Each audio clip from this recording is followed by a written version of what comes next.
Modeliosoft est filiale de Softeam à 100%.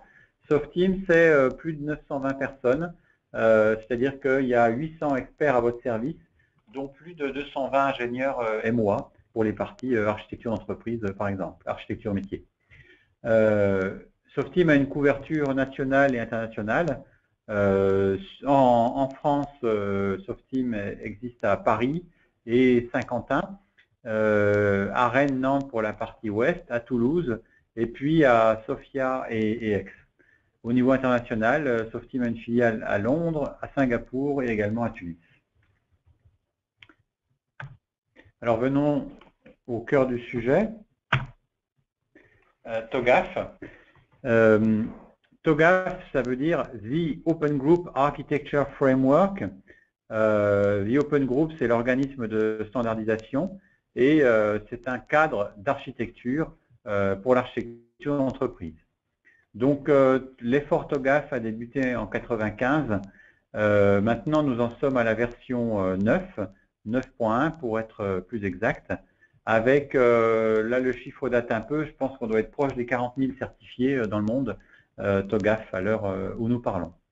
Donc, parmi ceux qui ont initié et bâti TOGAF, existent des grandes sociétés de conseil, comme par exemple Capgemini et d'autres, et puis des grandes sociétés comme IBM, SAP, Oracle. À titre d'exemple, SAP propose une méthode d'architecture d'entreprise pour son CRM très connu, bâti sur TOGAF. Alors, le cœur du sujet, c'est la gestion du changement, l'évolution de l'architecture d'entreprise. C'est-à-dire, par rapport à une époque où en France notamment, on parlait de schéma directeur.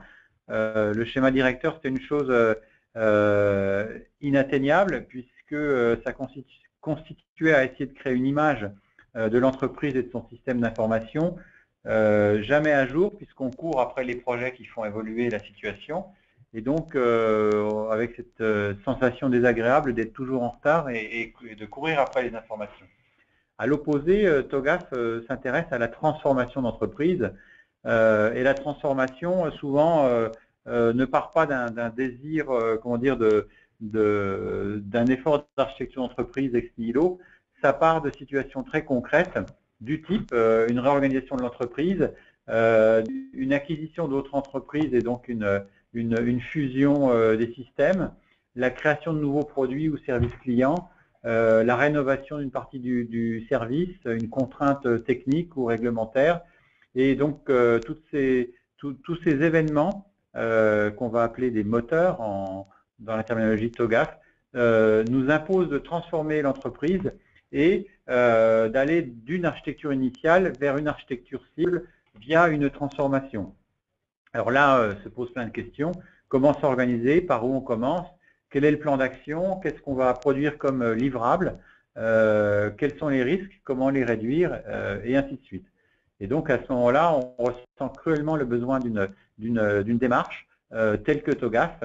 Et il vaut mieux être prêt à la mettre en œuvre à ce genre de moment parce que il faut mettre ceci en place. Alors, ce que TOGAF n'est pas, c'est par exemple une méthodologie de développement logiciel. Déjà parce que TOGAF ne s'intéresse pas au développement logiciel, il s'intéresse à une vision macro et à l'architecture d'entreprise. Ce n'est pas non plus un style d'architecture de SI.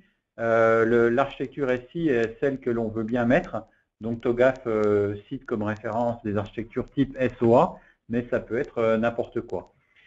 TOGAF n'est pas non plus une recette prête à l'emploi, c'est-à-dire que TOGAF, c'est un cadre architectural, c'est un standard qui fait plus de 700 pages et il ne va pas vous dire et vous prendre par la main pour vous dire exactement comment il faut faire. Il faut que vous preniez ce cadre et que vous l'adaptiez au contexte de votre entreprise, à vos environnements, vos normes particulières et ainsi de suite. Alors, dans TOGAF, dans le standard TOGAF, on va trouver 7 chapitres. Le chapitre central, c'est celui sur l'ADM. L'ADM, c'est Architecture Development Method. Et donc c'est la méthode de développement, une sorte de cycle de vie, je vais y revenir. Le chapitre suivant, ce sont les guides pour la mise en place de l'ADM. Ensuite, on va parler du contenu architectural, c'est-à-dire de la nature des éléments qu'on manipule dans une architecture.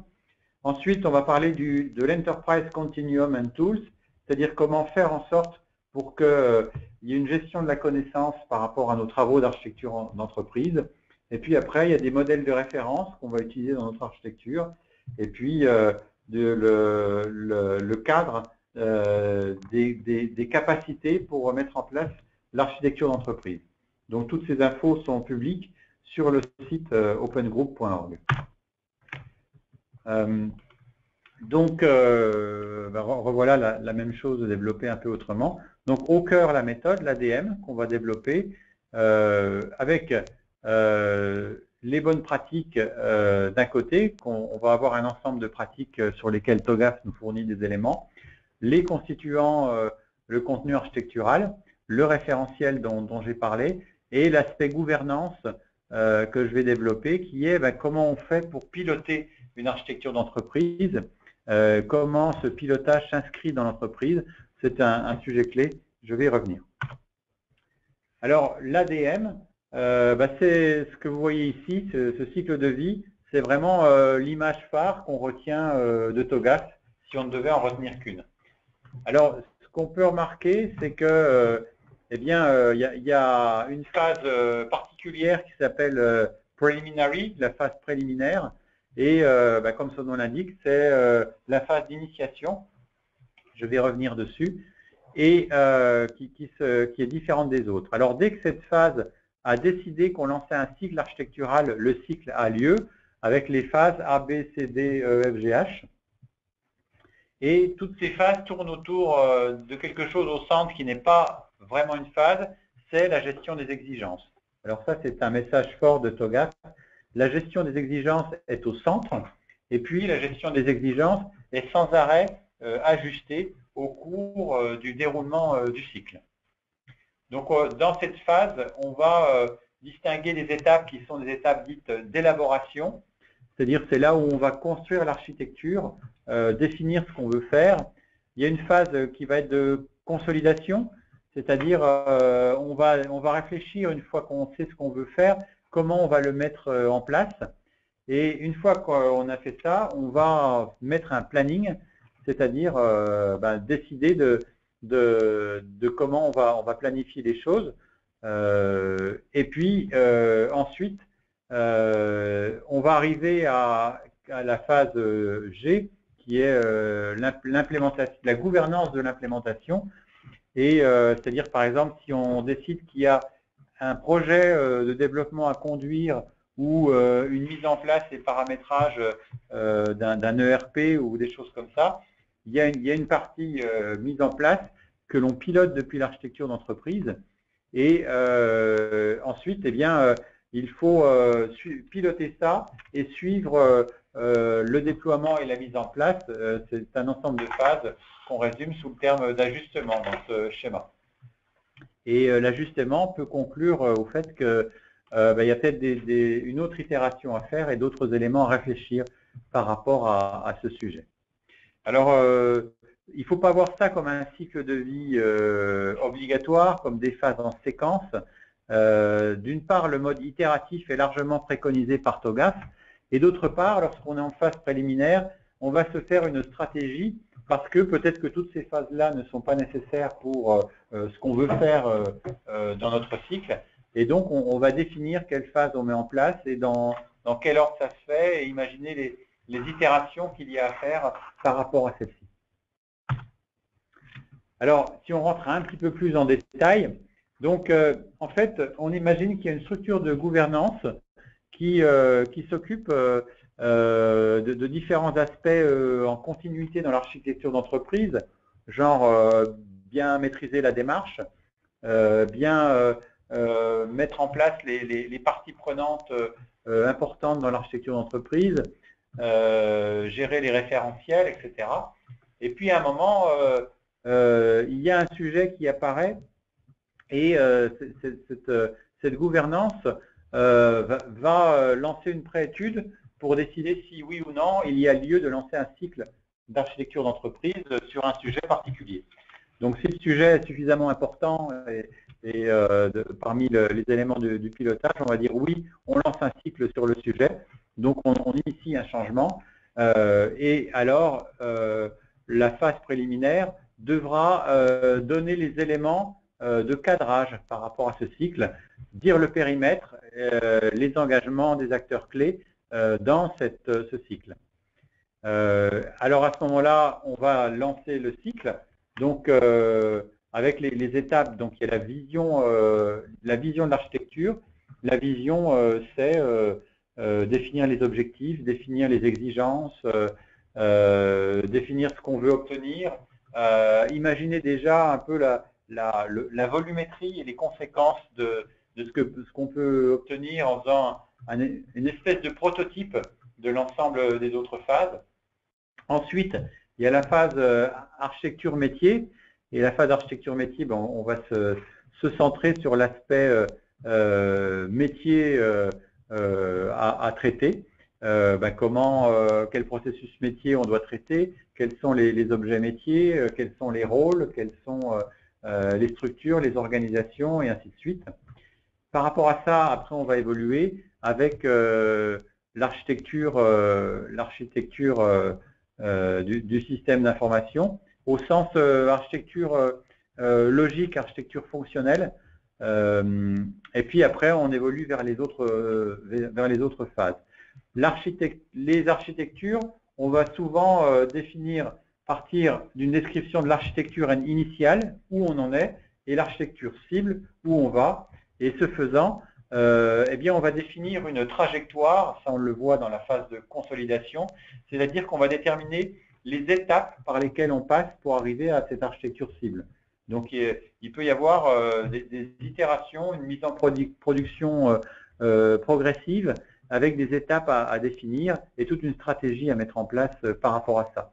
Le lotissement qu'on fait en phase E est clé justement pour définir les lots, les différentes activités, les différents projets à conduire qu'on doit faire à ce stade. Voilà, et ensuite, comme c'est mentionné dans ce transparent, il y a la définition des projets et du planning, l'assistance au projet, le contrôle, le suivi des évolutions et également le suivi de la mise en place. Alors, il y a un autre sujet qui est les bonnes pratiques. C'est une boîte à outils qu'on donne au sein de l'ADM. Il y en a une, par exemple, c'est la gestion des parties prenantes, le stakeholder management. Un point clé dans l'architecture d'entreprise, c'est de dire quelles sont les personnes qui doivent participer selon quel rôle. Il y en a qui participent à titre de décideurs, il y en a qui participent à titre de participants à l'élaboration, et il y en a qui participent parce qu'ils doivent être informés. Donc il faut vraiment soigner ceci parce que on fait une conduite du changement, et pour que cette conduite fonctionne, il faut que les gens soient vraiment informés à leur bon niveau et qu'on ait organisé le moyen de les informer de manière continue et de les impliquer dans ce changement. Donc ça c'est un exemple, mais il y a plein de matières, de domaines et de pratiques qui sont fournis ici. Par exemple, la gestion du risque, les différents patterns architecturaux, le planning basé sur les capacités, la gestion des itérations et ainsi de suite. Alors les constituants, eh ben, c'est l'ensemble des types d'éléments qu'on va manipuler dans l'architecture d'entreprise. Par exemple, les objectifs, les processus métiers, les entités métiers, l'organisation. Ça, c'est au niveau métier. Après, il y a le système d'information au niveau données, au niveau application, avec des modèles logiques de données, des cartos applicatifs, des échanges interapplicatifs. Et puis, au niveau technique, des aspects infrastructure et déploiement.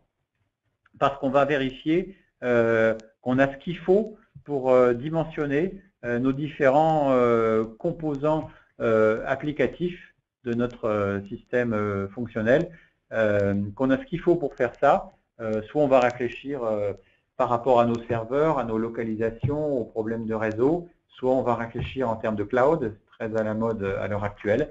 Enfin, toutes sortes de choses qui nous permettent de déployer ça et qui rentrent aussi dans une vision budgétaire.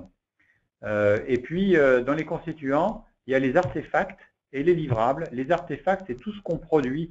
Je vais y revenir dans l'architecture entreprise. Par exemple, un diagramme est un artefact. Et puis, les livrables, c'est vraiment les éléments qu'on livre qui ont un caractère presque contractuel entre parties prenantes. Les éléments métiers, par exemple, dans les constituants.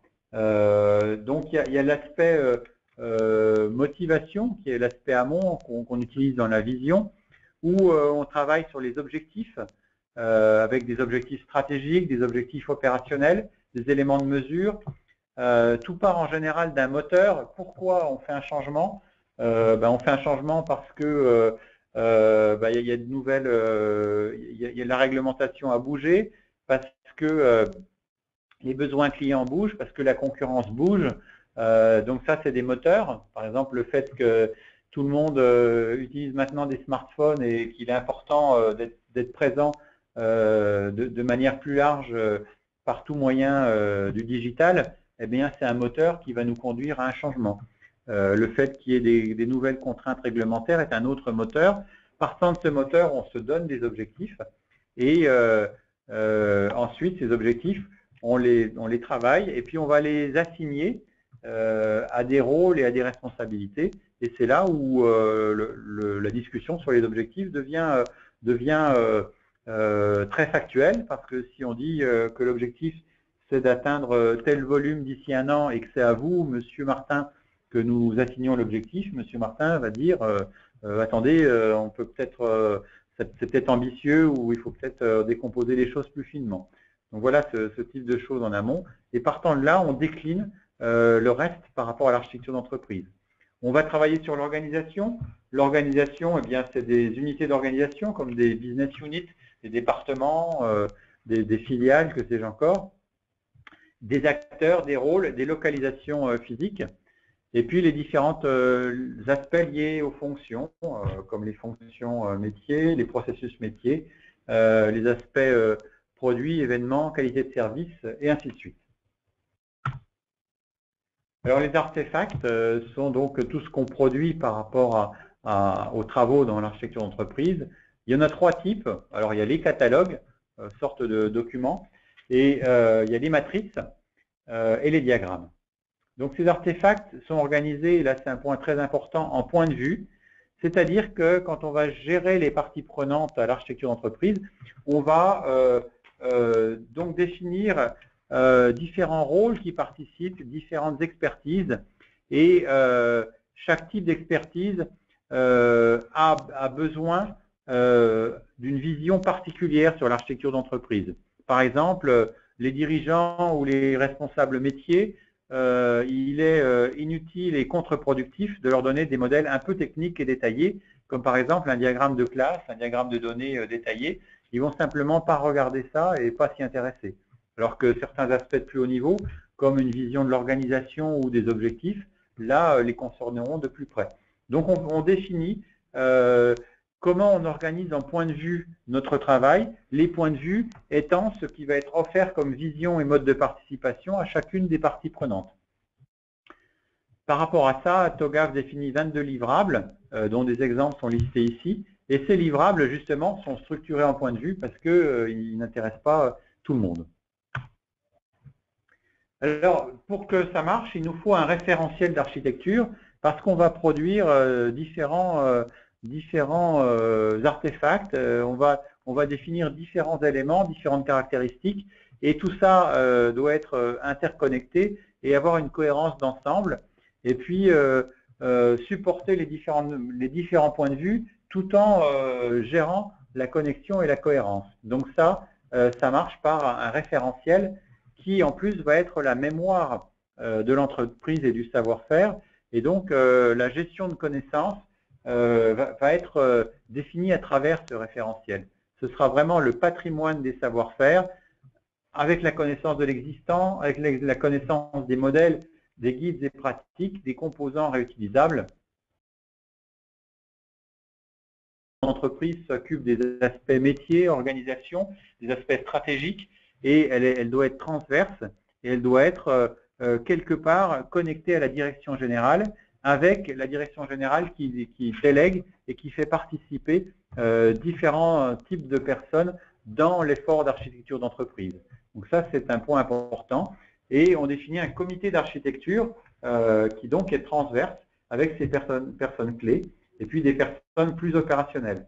Ce qu'ils vont faire, ils vont travailler sur un volet stratégique, pilotage de l'architecture globale de l'entreprise, gestion du référentiel, définition des principes d'architecture et communication, puis un volet opérationnel, c'est-à-dire quand on a décidé de lancer un cycle ADM, le suivi du cycle, l'assistance aux unités et aux projets, et puis le contrôle de conformité des solutions. Alors pourquoi TOGAF? D'abord, je pense qu'à travers ce que je viens de dire, la nécessité d'architecture d'entreprise transparaît. Je veux dire, l'absence d'architecture d'entreprise, c'est développer dans tous les sens des applications selon les business units et les besoins, avoir des référentiels dans tous les sens, des silos applicatifs et tout le genre de problématiques qu'on rencontre, hélas, bien souvent en entreprise. Donc, l'architecture d'entreprise est là pour ça. Elle est là pour aligner l'aspect métier sur l'aspect système d'information et aligner ceci avec une stratégie. TOGAF fournit un cadre de référence par rapport à ça. Ça nous aide à structurer, à avoir des plans d'action, nous aide à décider et nous aide à communiquer. TOGAF, c'est le standard et de loin le plus répandu d'architecture d'entreprise. Il en est d'autres, mais qui sont spécifiques. Par exemple, il y a des standards pour l'armée. Il y en a pour le DoD américain qui s'appelle DODAF. Il y en a pour l'OTAN qui s'appelle NAF, et ainsi de suite. Et donc, le fait que c'est un standard qui s'est imposé et un standard international, et des grands groupes comme par exemple EDF ou autres qui sont présents à l'international doivent avoir un standard qui leur permette de communiquer entre les participants au niveau international. Donc TOGAF est vraiment le candidat phare pour cet aspect. Alors, pour mettre en place TOGAF, vous l'avez vu, vous l'avez sûrement pressenti, il y a beaucoup d'éléments à prendre en compte, il y a beaucoup de participants dont il faut gérer la coopération, on produit beaucoup d'artefacts et tout ceci doit être géré en cohérence avec des points de vue différents. Donc il y a une notion de référentiel à gérer et là nécessairement il faut un outillage pour garantir et maintenir la cohérence, gérer les rôles des intervenants et leurs accès. Il faut aussi avoir une pratique homogène de modélisation. Le degré 0, c'est de faire des bouts de PowerPoint dans les coins, quelques petites tables Excel, et chacun comprend ce qu'il veut à travers les carrés et les traits que nous dessinons. Donc, le fait d'avoir une pratique homogène de modélisation fait qu'on a défini une façon de faire et des règles de cohérence par rapport à ce qu'on fait, et ça nous donne une grande force dans la qualité de notre travail. Avec des modèles qui sont adaptés aux expertises, normes et pratiques. Comme on l'a vu avec la gestion des parties prenantes, il y a différents points de vue, différentes expertises, chacun d'entre eux comprenant et pouvant manipuler des modèles différents. Et donc, il faut gérer ces standards pour qu'ils apportent une valeur ajoutée reconnue. Encore une fois, les choses doivent être adaptées par entreprise et non pas imposées. Nous ne prenons pour une entreprise que ce qui nous apporte une valeur ajoutée qu'on reconnaît. Nous cherchons vraiment le retour sur investissement et la valeur ajoutée. Et puis l'outil, il va nous aider à supporter et automatiser les démarches et méthodes. Par exemple, générer des documentations, maintenir par exemple un portail documentaire Internet, assurer des contrôles de cohérence, nous aider dans les analyses d'impact. Nous décidons de rajouter une nouvelle exigence ou de modifier une exigence. Quel est l'impact sur l'existant, sur les applications, les processus qui existent? Également de faire des mesures de couverture et de complétude d'un modèle pour répondre à des questions du genre est-ce que toutes les exigences qu'on a formulées sont couvertes par la solution qu'on met en place? Ou aux questions inverses, est-ce que tel élément de solution, par exemple un composant applicatif, à quelle exigence répond ce composant. Et ceci nous permet de faire de la gestion de connaissances et d'avoir une entreprise qui a la connaissance de ses processus, de son métier, de son SI, et est capable de gérer cet ensemble de choses. Alors, le Modelio Soft distribue l'atelier Modelio Business Architect TOGAF, Modelio BA TOGAF, qui est le support sur la modélisation d'architecture d'entreprise et qui s'appuie sur les standards TOGAF, UML, BPMN, Archimate et qui est extensible. Alors, dans le même référentiel, il y a les 4 domaines d'architecture indiqués par TOGAF, métier, données, applicatifs, technologiques, et une cohérence et traçabilité globale. Donc, ça nous permet, par exemple, de modéliser les processus métiers, l'organisation de l'entreprise, les applications, les flux de données, ainsi de suite. Mais également, dans ce référentiel, il y a les aspects liés à la vision, où on va avoir le modèle des objectifs, le modèle des risques, des exigences, le glossaire métier, chose fort utile et très importante, et une gestion complète de traçabilité sur tous ces éléments. L'atelier fournit un référentiel d'entreprise distribué, c'est-à-dire que certaines très grosses entreprises peuvent avoir plusieurs business units, peuvent avoir des spécialistes experts métiers distribués, des spécialistes de l'architecture applicative qui sont situés ailleurs. Et donc, on peut avoir un référentiel distribué avec des responsabilités locales et une mécanique pour voir ceci de manière globale. Donc ça, c'est ce que fournit l'atelier Modelio, qui est bien plus flexible que les approches centralisées de référentiels qu'on connaît souvent. Hein, vous voyez une grosse base de données centrale et puis des gens qui accèdent en mode client-serveur. Par ailleurs, Modelio génère des artefacts et des livrables comme des matrices, des rapports, des catalogues. Et enfin, Modelio est adaptable et extensible à chaque contexte client. Par exemple, on peut marier une logique à l'urbanisation type LongGP avec une approche TOGAF, ceci en paramétrant l'atelier pour qu'il soit adapté à la façon de faire. Alors, Modelio Business Architect supporte tous les diagrammes fournis par TOGAF, ce qui nous fait plus de 32 diagrammes. Je vous rassure, il n'y a aucun être humain qui fait ces 32 types de diagrammes, puisque ceux-ci sont répartis selon les points de vue dont j'ai parlé auparavant. Et donc, les personnes ne manipulent que, selon leur expertise, un nombre réduit de diagrammes. Et puis également, la première chose qu'on fait, parce que TOGAF est très riche, très complet, c'est qu'en général, on prend un sous-ensemble de ces diagrammes, ceux qui sont le plus pertinents et qui apportent une meilleure valeur ajoutée à notre approche. Alors, déjà, sur le premier souci avec un outillage, c'est de le lier avec la gouvernance. Et la gouvernance va s'occuper donc de la définition des rôles, de toutes les parties prenantes, des expertises, et de mettre en place un référentiel qui couvre ceci. Donc, par exemple, selon qu'on veut une approche centralisée ou qu'on a une fédération d'entreprises ou de business units indépendantes, on ne va pas organiser les choses de la même façon. Aussi, on peut structurer selon l'organisation des fonctions dans l'entreprise. Direction, métier, MOA, MOE peut être une façon de faire. On va aussi structurer le référentiel et la gestion de configuration pour le structurer, par exemple, par domaine ou par niveau ou par responsabilité et définir des accessibilités. L'autre sujet, c'est la gestion des parties prenantes. Donc, sur quelle partie de modèle est-ce qu'une partie prenante intervient et avec quelle expertise et quel niveau d'intérêt. Et puis enfin, définition du modèle adapté à la démarche. On peut adapter le domaine, les diagrammes, on peut définir quel modèle pour quels intervenants, adapter les produits réalisés, par exemple, se définir des documents qui sont conformes à des plans types documentaires selon la façon dont on veut les voir, et puis aussi définir des contrôles de cohérence et des modes d'analyse d'impact spécifiques. Alors, Modelio a un outil qui permet de gérer cet aspect gouvernance, cette vision portefeuille. C'est le référentiel, c'est Constellation. Et Constellation a une des fonctions qui est la configuration des rôles et des profils.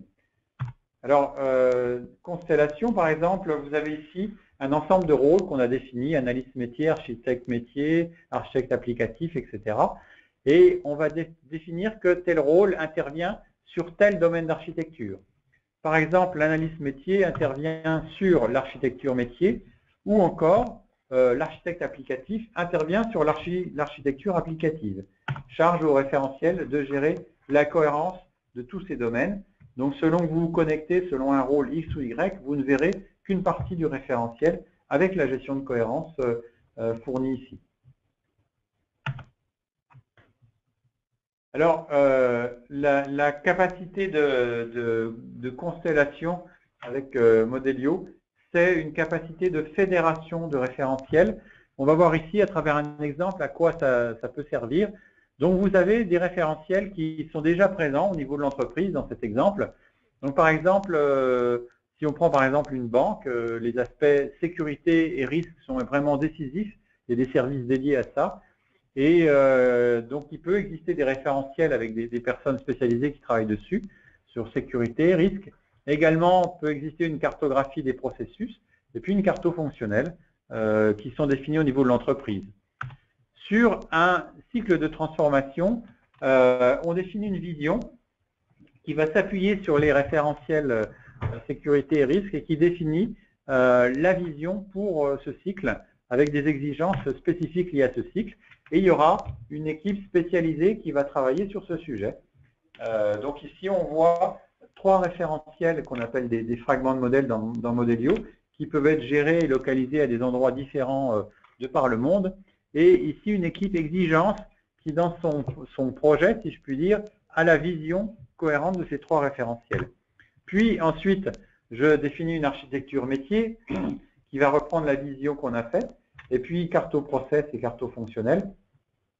Et là, on va créer une sorte de nouveau projet également, sous Constellation, où on aura une vision unifiée, encore une fois, de ces référentiels, et ceci le voit à travers un seul modèle, je dirais, cohérent.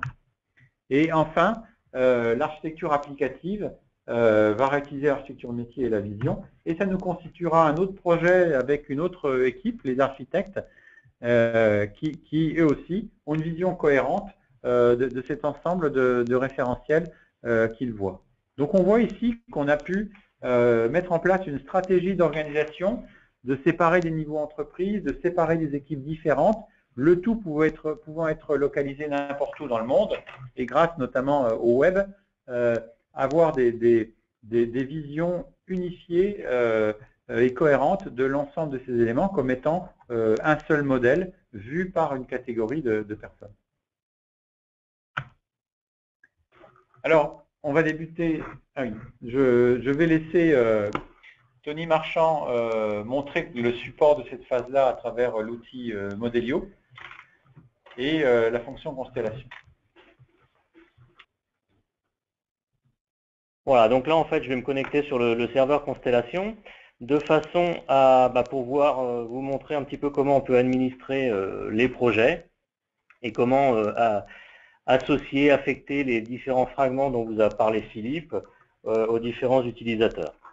Donc là, bien entendu, ce n'est pas n'importe quel utilisateur qui va se connecter sur Constellation, mais un administrateur qui va pouvoir configurer les projets pour les utilisateurs.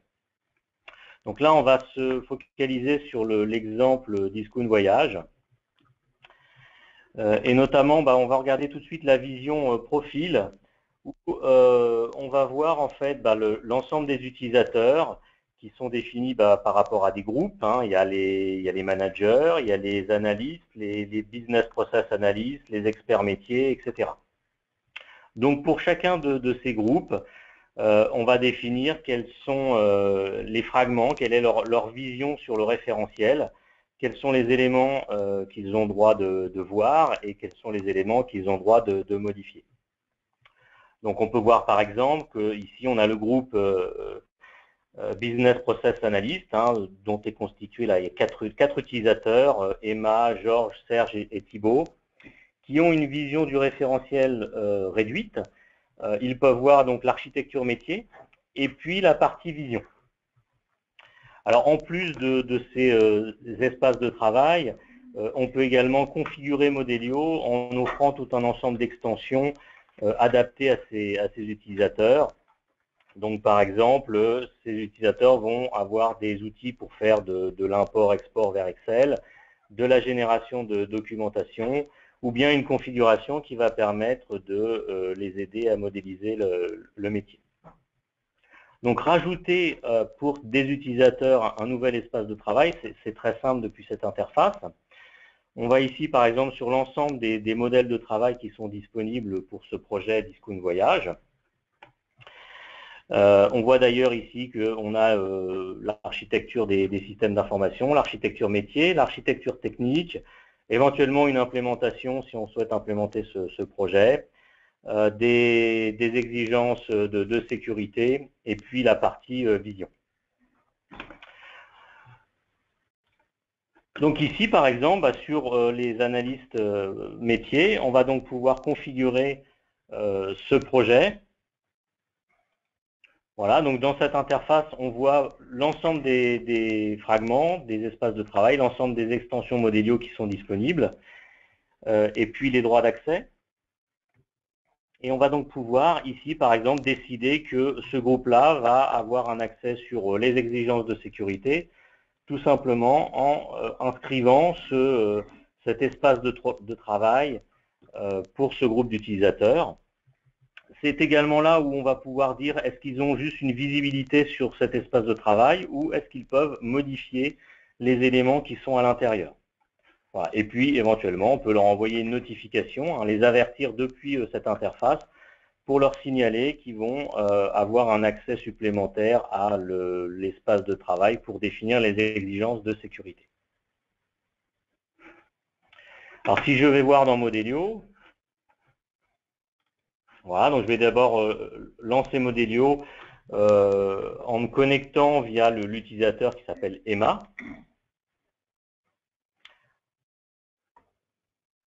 Voilà, donc ici, ce nouvel utilisateur a juste besoin de rejoindre un projet Constellation. Donc il va s'authentifier. Donc déjà, on va définir l'endroit où se trouve le serveur. Donc là, c'est sur Internet. Et puis, il va s'authentifier avec un login et un mot de passe pour avoir la liste des projets auxquels cet utilisateur peut se connecter. Voilà. Si par exemple je me connecte sous un autre nom, donc là je vais me connecter en tant que Tony, qui est manager et qui a un accès plus important et notamment une liste de projets complémentaires où il peut à la fois travailler sur le projet Discount Voyage, mais également sur d'autres projets, Shopping Cart, ou directement sur l'espace de travail qui va permettre de définir les exigences de sécurité. Voilà, donc là, la première fois, on se connecte de cette façon-là, et puis les autres fois, lorsqu'on a configuré son projet, on arrive sur cette interface. Donc là, je vais vous remontrer par rapport à Constellation, justement, pourquoi j'ai autant de projets disponibles, autant d'espaces de travail disponibles. Donc vous voyez ici que moi, je suis connecté en tant que Tony, et puis j'ai un accès à tous ces espaces de travail, donc il y en a 6, qui sont répartis de cette façon-là. Donc on va retrouver ici un espace de travail qui va définir la vision, un espace de travail pour l'architecture métier, l'architecture applicative qui se trouve ici, l'architecture des données, l'architecture technique, etc. Donc on va reprendre la présentation. Voilà, donc la première phase, c'est la vision. La vision, notamment, va travailler sur les objectifs. C'est pourquoi nous lançons un cycle ADM, pourquoi nous lançons une transformation de l'entreprise. Donc, il faut donc définir ce qu'est la stratégie, quels sont les objectifs qui sont liés à ça. Et après, la stratégie, c'est ce qui va nous permettre, ces objectifs, ça va nous permettre de justifier l'ensemble des autres actions qu'on va faire lors du cycle d'architecture d'entreprise. Par exemple, à partir d'objectifs, on va définir des exigences par rapport à l'organisation ou au métier de sorte que l'objectif soit rempli. Ou si je rentre plus en détail, il peut y avoir sur des processus métiers, certains peuvent être assignés à un objectif avec des indicateurs de performance clés, les fameux KPI, qui dérivent des objectifs qu'on a définis. Donc, regardons déjà ce que ça donne sur la vision avec Modelio. Voilà, je vais rebasculer sur l'écran de Modelio. Donc ici, dans l'espace de travail sur la vision, eh bien, on va déjà pouvoir structurer ces différents concepts, hein, un peu comme un système de fichiers sous Windows ou sous tout OS, où vous allez pouvoir structurer vos éléments, les ranger dans des dossiers. Ici, on a structuré les exigences liées au SI, les exigences liées au métier, et puis l'ensemble des objectifs. Donc ça, c'est une vue qui va vous permettre de structurer vos éléments. Pour les définir ou les saisir, eh bien, vous avez possibilité, juste en double-cliquant sur un dossier, eh bien, d'afficher l'ensemble des éléments qui sont à l'intérieur sous la forme d'un tableau qui va vous permettre d'avoir une vision globale de l'ensemble des objectifs, leur définition et puis leurs différentes propriétés. Donc, bien entendu, toutes les colonnes ici sont paramétrables, hein, comme sous Excel. Hein, vous pouvez rajouter des colonnes, en supprimer, définir des listes déroulantes, des cases à cocher, des calendriers, etc. Vous avez également la possibilité de visualiser tous ces éléments sous la forme de diagrammes. Donc à chaque fois, eh bien, vous avez un diagramme spécifique par rapport au contexte sur lequel vous êtes. Hein. Donc là, si je travaille sur les objectifs, eh bien, je vais pouvoir créer bien sûr des objectifs. Hein.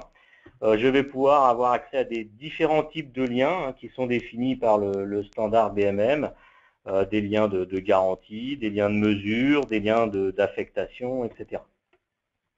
Voilà, donc par exemple ici, on va pouvoir créer un lien de mesure entre deux types d'éléments. Alors au niveau de ces différents types d'éléments, vous avez, si vous préférez, la possibilité d'exporter ces éléments au format Excel. Donc on va le faire par exemple sur les objectifs. Voilà, donc il va produire un document Excel qui va correspondre au tableau que vous avez déjà vu dans Modelio.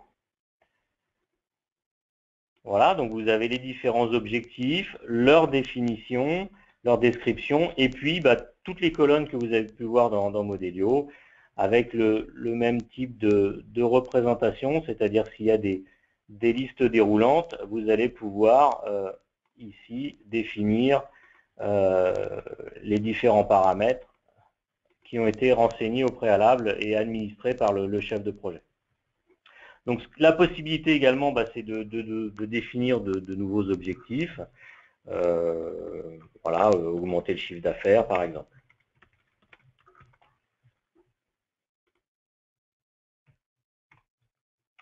Ensuite, Modelio, c'est le référentiel de l'entreprise. Donc, l'objectif ici, c'est de pouvoir saisir dans Excel les différentes informations, mais bien entendu, ensuite, c'est de récupérer ces informations modifiées dans Excel, de les remonter dans le référentiel Modelio. Donc, c'est ce que je fais ici, en définissant, en lançant l'import du document Excel que je viens de modifier. Voilà. Donc, vous avez un petit rapport. Hein. Ici, notamment, il affiche tout ce qui a été réinitialisé parce que ce n'était pas défini au préalable. Et puis, on voit ici le nouvel objectif qui apparaît dans ce rapport. Et puis, bien entendu, dans la liste, dans le tableau affiché dans Modelio, vous avez ce nouvel objectif qui apparaît et qui apparaît également dans l'explorateur. À vous derrière, si vous le souhaitez, d'afficher ce nouvel objectif dans un diagramme pour, par exemple, lui rajouter des liens vers d'autres types d'éléments, par exemple des liens de décomposition. Alors ça, c'est une façon d'exporter les différents éléments du référentiel vers Excel, mais ce que vous pouvez également, c'est les exporter vers Word ou vers de l'HTML. Donc on va regarder par exemple Word en priorité.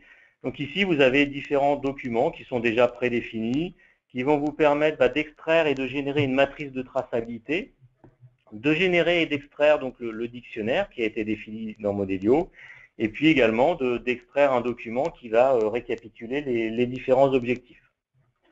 Donc une fois que ces documents ont été définis, eh bien, il suffit juste de générer le document physique.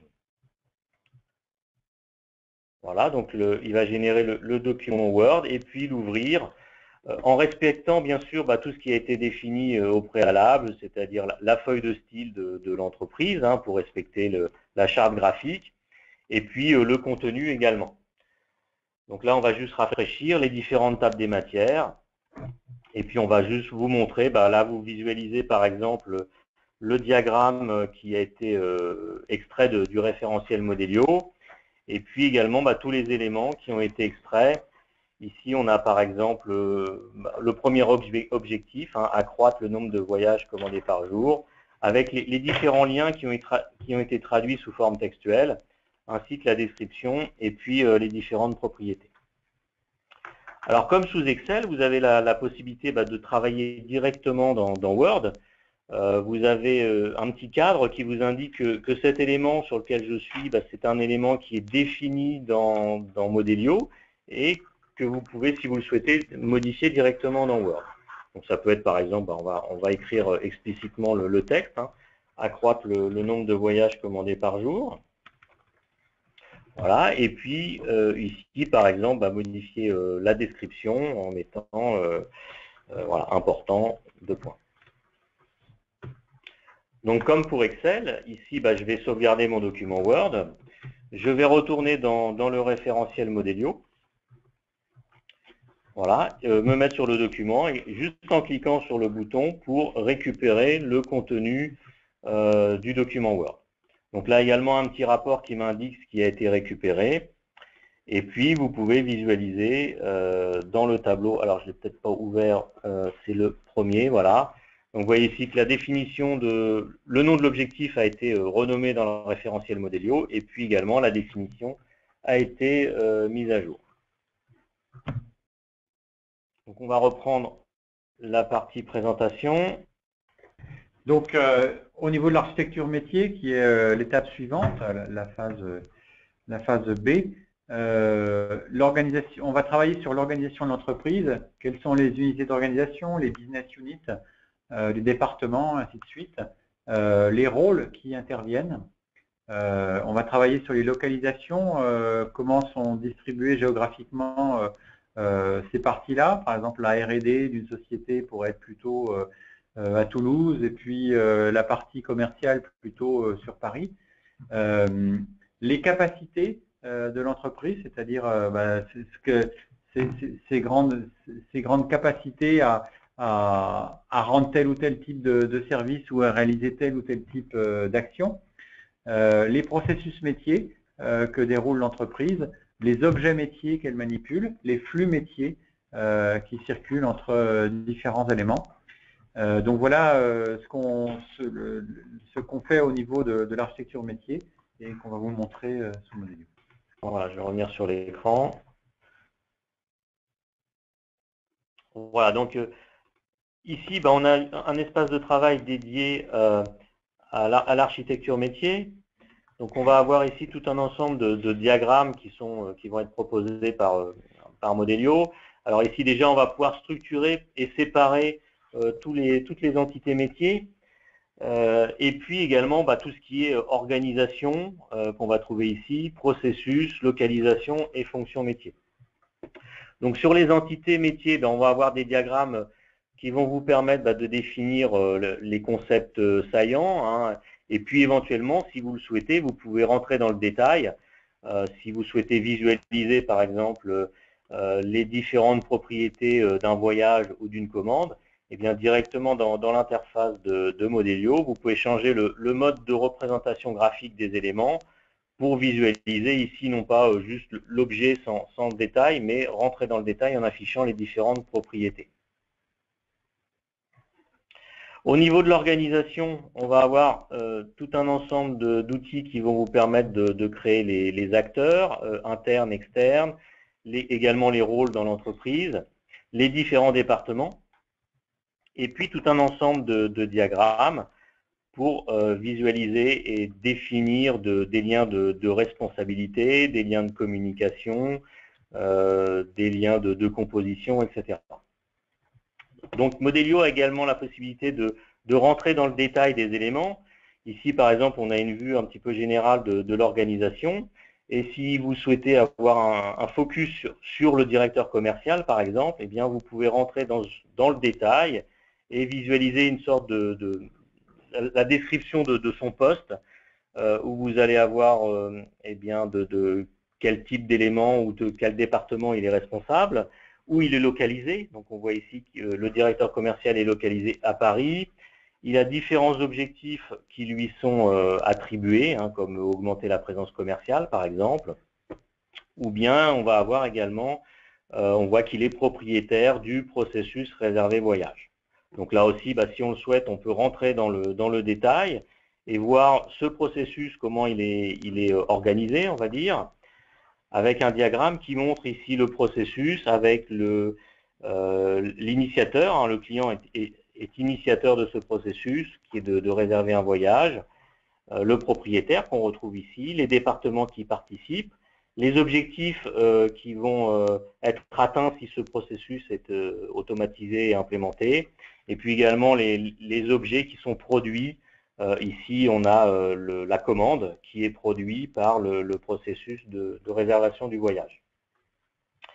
Et puis, donc là, c'est une vue qui est orientée sur un processus donné.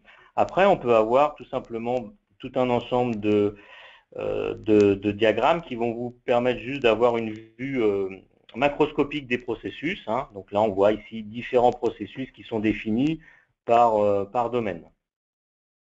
Et puis là également, si on souhaite rentrer davantage dans le détail, eh bien, on peut aller jusqu'à un diagramme BPMN qui va montrer le contenu du processus de réservation d'un voyage par les différents intervenants. Donc on voit ici les actions, les tâches du client, hein, qui va sélectionner son voyage, passer une commande et qui va envoyer une requête au département commercial.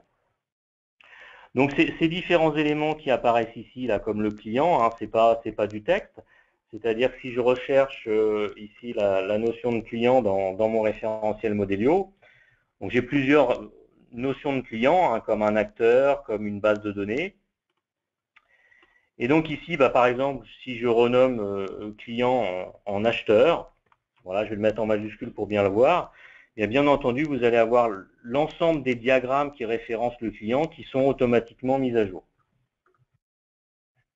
De même, les données que vous avez pu définir au préalable, hein, les entités métiers, on a bien sûr la notion de commande que je vous ai montré dans un diagramme précédent, avec des différentes propriétés. Ces commandes, par simple glisser-déposer dans ce diagramme, eh bien, vous pouvez définir ce qu'on appelle un data object, voilà, une occurrence d'une commande, sur laquelle vous allez pouvoir définir également un état. Cette commande ici, par exemple, elle peut être dans l'état accepté. Et puis l'autre commande, on va la mettre par exemple dans un autre état, dans l'état en cours. Voilà. Donc ces différents états qui sont proposés dans la liste déroulante, hein, ont été définis également dans un diagramme spécifique, hein, qui liste tous les états d'une commande. Et là également, si vous souhaitez, par exemple, au cours du projet, renommer cet état, voilà, on va le mettre en majuscule également, eh bien vous aurez, alors j'aurais dû faire en cours plutôt, voilà, je renomme en cours, et donc vous allez avoir ici, vous voyez, dans le processus BPMN, l'ensemble des états qui vont être mis à jour automatiquement. Alors, si vous souhaitez, comme tout à l'heure, extraire une documentation de vos processus, eh bien ici, on va le faire au niveau HTML. Voilà, donc comme tout à l'heure, on avait produit les objectifs. Ici, on va produire un document HTML qui va contenir le dictionnaire, les exigences, les objectifs, une matrice de traçabilité et puis les processus. Donc tout simplement en cliquant sur ce bouton-là, vous allez produire une documentation que vous pouvez d'ailleurs automatiser si vous le souhaitez. Par exemple, toutes les nuits, on peut demander à Modelio de générer toutes les documentations pour que le matin, vous ayez l'ensemble des des éléments, des documents qui soient générés et mis à jour automatiquement. Voilà, donc comme pour Word, hein, vous pouvez bien entendu paramétrer la forme du document, du portail qui est généré pour que ça s'intègre complètement à votre intranet. Voilà, donc on retrouve par exemple ici les exigences avec leur description. On va regarder les objectifs par exemple, puisque c'était un petit peu ça qu'on avait vu tout à l'heure. Voilà, donc on retrouve les objectifs. Et puis bien entendu, vous pouvez cliquer directement sur les éléments dans votre portail pour voir le détail ici de l'objectif qui est rendre les produits plus attractifs. Si on regarde les processus qui ont été modélisés dans Modelio, donc vous avez un chapitre dédié ici qui a été extrait, où vous allez donc retrouver le processus que vous avez vu dans Modelio, avec ici les tâches de l'acheteur, et puis les différentes commandes qui apparaissent dans les lanes. Alors, en ce qui concerne l'architecture applicative, qui est l'étape suivante, alors là, on va s'intéresser à un niveau, à la notion de composant applicatif, qui est un niveau, je dirais, d'architecture fonctionnelle. On ne s'intéresse pas vraiment à l'architecture technique détaillée. Et donc, on va déterminer quelles sont les applications, composants applicatifs nécessaires pour notre système d'information pour impliquer dans la transformation qu'on est en train de couvrir avec les notions de composants applicatifs, services applicatifs, les flux, les modèles logiques de données et les référentiels.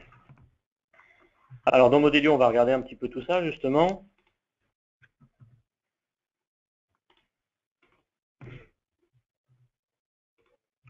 Donc là également, on se met dans un autre espace de travail qui va vous permettre de visualiser ici tous les composants applicatifs, avec déjà des matrices. Ici, par exemple, on peut afficher la matrice de toutes les applications qui sont définies, avec leurs différentes propriétés. Également, des matrices pour les flux. Donc ici, on va lister tous les flux sur les différentes lignes, avec l'émetteur du flux. Donc ça peut être une application ou bien un composant applicatif, la donnée qui est transmise par le flux, et puis également le récepteur de ce flux. Donc toutes ces matrices que je vous affiche ici sont bien sûr paramétrables. Vous pouvez afficher différents types de colonnes, et puis également une autre façon de représenter ces éléments-là. Alors sur les diagrammes par eux-mêmes, on va pouvoir par exemple visualiser ici les différents composants applicatifs et puis les connexions via les services. Donc on retrouve ici par exemple l'acheteur que j'ai renommé au préalable tout à l'heure, qui était le client. On voit qu'il est connecté à un composant applicatif qui s'appelle site réservation voyage, et puis on voit l'ensemble des composants applicatifs qui sont définis et qui sont connectés entre eux. Et puis on retrouve ici également, par exemple, le RP Contact, qui est une application qui, elle, est connectée à un autre référentiel qui s'appelle référentiel comptabilité. Alors, comme pour tout à l'heure, les différentes matrices que je vous affiche ici, vous les aviez également sur les processus. Je vais vous les afficher. Voilà, on peut également avoir par exemple une matrice de tous les processus avec leurs différentes propriétés. Et puis également, toujours à chaque fois, vous avez la possibilité d'afficher ça sous forme de formulaire, ici où on peut définir dans la page en dessous les propriétés d'un processus ou bien d'une application avec les différentes informations. Ici, pour un processus, on va avoir sa fréquence, sa durée, sa période, sa volumétrie. L'architecture technologique est l'étape suivante. Là, on va en fait s'intéresser aux composants techniques dont on a besoin pour faire fonctionner le système en termes de serveurs, de clients, aussi de modélisation cloud, des services technologiques dont on aura besoin pour que ça fonctionne, et puis le déploiement d'applications. C'est-à-dire que là, c'est une vision où à partir d'une architecture fonctionnelle, on va, pour simuler les choses, déployer nos composants applicatifs sur différents éléments, des serveurs, des unités cloud, et exprimer comment on compte déployer notre système pour qu'il soit opérationnel auprès des utilisateurs. Alors sous Modelio, nous allons avoir donc également différents diagrammes pour représenter ces concepts. Voilà, donc on va. Hop, voilà, donc ici par exemple des diagrammes pour représenter ici où sont localisées les différentes applications, les différents composants applicatifs. Alors ça se fait tout simplement par glisser-déposer, c'est-à-dire qu'il suffit de prendre dans l'architecture applicative des composants que vous avez déjà définis, et par simple glisser-déposer, il va créer donc des occurrences. Par exemple ici, je mets ce composant applicatif facturation sur le site de Paris, et puis si je souhaite par exemple, si sur le site de Toulouse il y a également ce type de composant, juste par glisser-déposer, je peux également en créer une nouvelle occurrence sur cet élément-là. Alors, un autre aspect, c'est la traçabilité et l'analyse d'impact.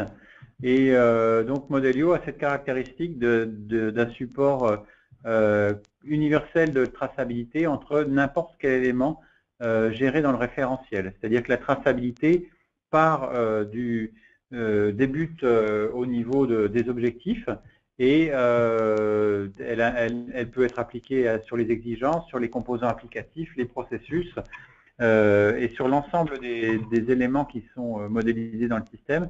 Donc ça vous donne une couverture totale des dépendances et une capacité très riche d'effectuer une analyse d'impact par rapport à ceci. Et donc à partir de ça, ça peut permettre de répondre à des questions de couverture sur le modèle qu'on a fait par rapport aux éléments initiaux.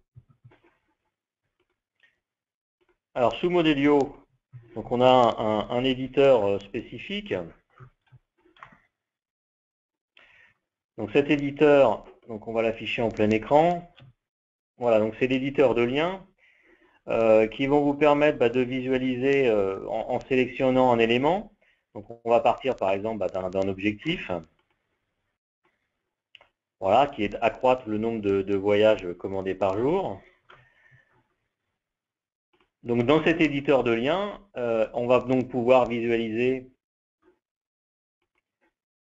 les différents liens qui peuvent arriver ou partir de cet objectif. Donc on voit que si on souhaite faire évoluer cet objectif, eh bien il y aura un impact sur d'autres objectifs. On voit ici que cet objectif se décompose en 5 autres objectifs. Et puis également, il aura un impact sur le processus réservé voyage. Donc si on se focalise sur le processus réservé voyage, on va voir que ça va avoir un impact sur des composants, parce qu'on va avoir ici par exemple le composant applicatif réservé voyage qui implémente ce processus. Et puis on peut aller jusqu'au serveur. On va voir que ça va avoir un impact sur des serveurs web parce que sur ces serveurs sont déployés ces composants applicatifs qui ont comme but d'accroître le nombre de voyages commandés par jour. Donc là, j'ai navigué dans cet éditeur de liens. Si je resélectionne dès le démarrage cet objectif, on a ici la possibilité dans l'éditeur de filtrer le type de lien que l'on souhaite visualiser ou bien d'afficher différents niveaux. Là, vous voyez, par exemple, j'affiche au niveau N-2 quel est l'impact sur mes éléments. Et je peux aller comme ça jusqu'au 10e niveau ou bien extraire ces éléments dans une documentation. Voilà, donc vous voyez ici que par exemple, on peut filtrer si on souhaite visualiser que les éléments de type décomposition. On va les visualiser ici, donc les éléments qui s'appellent part. Donc on peut tout simplement filtrer pour ne visualiser que ce type d'éléments. Voilà. Donc cet éditeur permet de visualiser, de naviguer dans les liens que vous aurez pu définir dans votre référentiel, mais c'est également un éditeur qui permet de créer des liens. Donc comme tout à l'heure, vous pouvez juste par simple glisser-déposer, créer un nouveau lien entre deux éléments. Donc par exemple, on va prendre un sous-objectif. Juste par glisser-déposer, vous pouvez définir un lien d'un objet vers un autre objet. Voilà, donc on a fait un tour rapide à la fois de TOGAF, l'architecture d'entreprise, et puis en quoi un outil support peut nous aider et nous supporter lors de la réalisation de cycles ADM. Mais par ailleurs, évidemment, on offre des solutions qui vous aident à obtenir le succès dans vos efforts dans ce domaine. Alors déjà, au sein de Softeam, les équipes conseils ont participé à la création de 2 livres, un en français et sa traduction publiée en anglais. Et ces livres sont une sorte de référence parce qu'ils donnent vraiment une façon pratique d'utiliser TOGAF avec des exemples concrets de la manière de le mettre en œuvre, alors que souvent les explications restent plutôt à un domaine, je dirais, un peu théorique et proche de ce qui est dit dans le standard, mais sans donner des exemples d'application précis. Alors, en termes de conseils, nous pouvons assister sur la mise en place de TOGAF.